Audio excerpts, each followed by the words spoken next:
Hello and welcome. Today, we're diving into a really big concept called the New Earth, which comes from a powerful piece of spiritual writing. We're going to break down its core definition piece by piece, using only the text itself to figure out what it all means. So let's get right into it. Okay, so this right here is our starting point. This single sentence is the foundation for everything we're going to talk about today. You can see it describes two key things, an eternal home and a perfect environment. So let's start with that first part.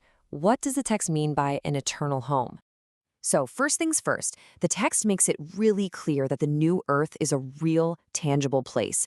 It's not just an idea or a state of mind. Let's look at the exact words it uses to describe it. The choice of words here is so specific, right? Eternal home. It's not called a temporary stop or a nice place to visit. The word home suggests a deep sense of belonging, of permanence, of security. And then you add eternal to it, and it makes it crystal clear that this is the final stop, a forever dwelling place. But it's not just about the physical space. The text adds another really deep layer, saying it's a place where righteousness dwells. Now, what does that mean? It suggests that the moral and spiritual perfection isn't just about how people behave. It's literally part of the atmosphere, woven into the very fabric of this new reality. Okay, so we've got this idea of a permanent, righteous home. But remember, the definition also called it a perfect environment. So the next logical question is, what exactly makes it so perfect, according to this text? And the cool thing is, the text doesn't just leave that hanging. It's not vague at all. It actually gives us 4 foundational pillars that make up this perfect environment. Let's see what they are. So here they are: life, love, joy, and learning. But check out that key word attached to all of them: everlasting. So we're talking about life that never ends, love that never fades or gets old, and a kind of deep, permanent joy, not just fleeting happiness.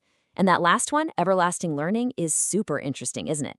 It suggests this isn't some static, boring heaven, but a dynamic existence where you're always growing and discovering new things.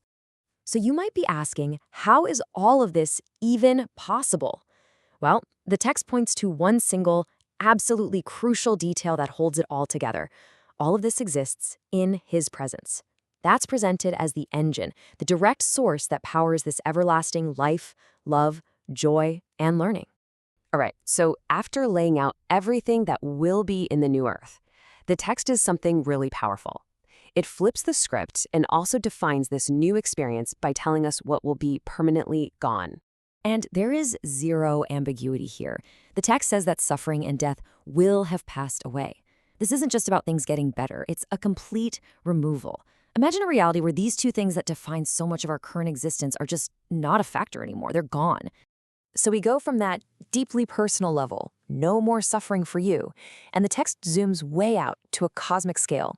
It starts to address the very root cause of all that suffering by describing the end of a massive foundational conflict. And we see this phrase, the great controversy.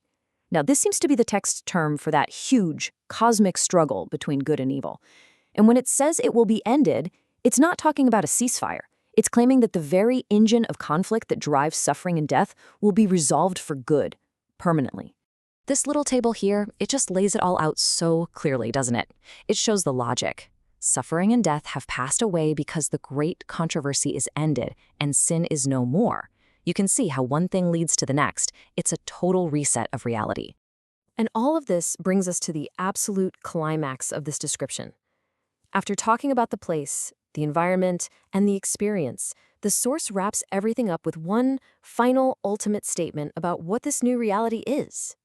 Just take a second to think about how huge this statement is. All things, animate and inanimate. That means everything. People, animals, rocks, planets, you name it.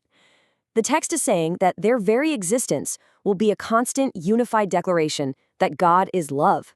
It's not just something people believe anymore. It's presented as a fundamental law of this new universe.